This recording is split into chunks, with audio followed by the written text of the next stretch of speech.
ఒకసారి స్టాన్ఫోర్డ్ యూనివర్సిటీలో చదువుతున్న ఇద్దరు విద్యార్థులకి ఆర్థికంగా ఇబ్బందులు ఎదురయ్యాయి. మెస్ ఫీజు, ట్యూషన్ ఫీజు కట్టలేక చాలా కష్టాలు పడుతున్నారు. ఎలాగైనా ఈ కష్టాలను అధిగమించాలని ఒక ఆలోచన చేశారు. ఆ రోజుల్లో కాన్సర్ట్స్ ఎక్కువగా జరుగుతుండేవి. మనం కూడా ఒక కాన్సర్ట్ ఏర్పాటు చేద్దామా అనుకొని ఒక ఆడిటోరియం మేనేజ్మెంట్‌తో మాట్లాడి ఒక ఫేమస్ మ్యూజిషియన్‌ని ఒప్పించారు. టికెట్స్ ద్వారా $4,000 వరకు వస్తాయి. ఆ మ్యూజిషియన్‌కి $2,000 ఇవ్వడానికి ఒప్పుకున్నారు. మిగిలిన దానిలో ఖర్చులు తీసినా ఆర్థికంగా ఇబ్బంది ఎదుర్కోవచ్చని ఒక డేట్ ఫిక్స్ చేశారు. ఆ రోజు రానే వచ్చింది. ప్రోగ్రామ్ చాలా బ్రహ్మాండంగా జరిగింది. కానీ ఎందుకో ఆ రోజు ప్రేక్షకులు తక్కువగా హాజరయ్యారు.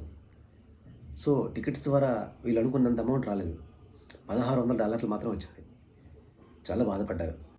ఆ డబ్బు తీసుకెళ్ళి మ్యూజిషియన్ చేతుల్లో పెట్టి, మిగిలిన $400 త్వరలోనే తీర్చేస్తామని చెప్పి ఒక బాండ్ పేపర్ రాసిచ్చి, ఇలా జరిగినందుకు క్షమించండి అని వేడుకున్నారు. దానికి ఆ మ్యూజిషియన్, "మీ తప్పేం లేదు బాబు. మీరెంతో కష్టపడ్డారు. కానీ ఫలితం దక్కలేదంతే" అని చెప్పి ఆ డబ్బు తిరిగిస్తూ, "దీనిలో మీ ఖర్చులకి ఎంత అయిందో పక్కకు తీయండి. మిగిలిన డబ్బులో మీరు 25% లెక్క తీసుకొని మిగిలితే నాకివ్వండి. చాలకపోతే చెప్పండి. నేనే మీకిస్తాను" అన్నారు. అప్పుడు ఆ విద్యార్థుల కళ్ళల్లో నీళ్లు తిరిగాయి. "మీరు చాలా గ్రేట్ సార్" అని చెప్పి మనస్ఫూర్తిగా కృతజ్ఞతలు చెప్పారు. కొన్నేళ్ల తర్వాత ఆ మ్యూజిషియన్ ఉన్న టౌన్‌లో వరదలొచ్చాయి. చాలామంది నిరాశ్రయులయ్యారు. ప్రభుత్వానికి ఒక ఉత్తరం రాశారు. "మా ఏరియాలో ప్రజలు చాలా ఇబ్బంది పడుతున్నారు. త్వరగా ఆదుకోండి" అని చెప్పి. ప్రభుత్వం నుంచి వెంటనే ఫండ్స్ వచ్చాయి. విరాళాలు కూడా వచ్చాయి. అందరికీ సాయం అందింది.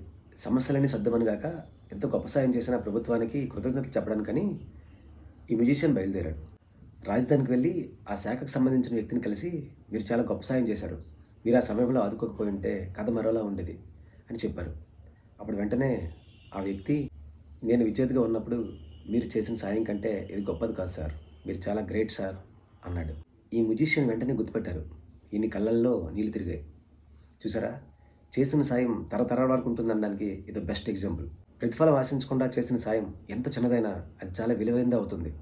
అది డబ్బు సాయం కావచ్చు, మాట సాయం కావచ్చు, పని సాయం కావచ్చు, లేదా చిన్న ఓదార్పైన కావచ్చు. అది సహాయం పొందిన వ్యక్తిని చాలా ప్రభావితం చేస్తుంది. ఈ వీడియో మీకు నచ్చిందనుకుంటాను. ఈ వీడియో మనకి ఇంకో పాఠం నేర్పుతుంది. అది మీకు తెలిస్తే కామెంట్ చేయండి. ఇలాంటి మరో వీడియోలో మళ్ళీ కలుద్దాం.